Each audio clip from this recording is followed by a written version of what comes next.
Kaya naman pala mabilis makahanap ng bago kasi yung bago, hindi naman talaga bago. Sino nang naka-experience nito? Sino na yung naging biktima, na ginulo ka, na develop ka, na in love ka, naging kayo, tas biglang ang endpoint, hihiwalayan ka, iiwan ka kasi hindi pa pala naka-move on sa ex niya. At ang malala pa, naghiwalay kayo hindi dahil hindi ka niya mahal o hindi dahil hindi pa siya ready sa'yo, kundi dahil binalikan niya lang pala yung ex niya. So parang ang labas, ginamit ka lang niya para siguro maging okay yung uncomfortable feeling na nararamdaman niya that time nung naghiwalay sila ng ex niya. Nakakainis, sobrang unfair. Ginawa kang rebound, ginawa kang panakip butas, hindi pala ikaw yung makakakuha ng score. Trinato mo na nga ng tama, bumalik pa din dun sa sinaktan at trinato siya ng mali. Dun sa alam niyang gagaguhin lang siya ng paulit-ulit. Parang ikaw, wait, anong ginawa kong mali? Saan ako nagkulang? Kasi 'di ba, kung wala ka naman balak palang panagutan, sana hindi mo na lang sinimulan. Sana pala hindi mo na lang ako ginulo kung wala ka palang planong sumalo. Wala, pinaglalaban ko lang yung kaibigan ko ngayon. Kasi akala talaga ng kaibigan ko, nahanap niya na si the one, na nahanap niya na yung taong para sa kanya, pero later part pala, siya ang nahanap para panandali ang sumaya lang. Tapos ayun,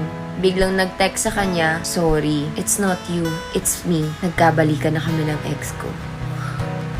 Kaya kayo, please, kung hindi pa kayo naka-move on, alam nyong mahal nyo pa yung ex nyo, huwag kayong manggagago ng iba, huwag kayong manggugulo ng iba.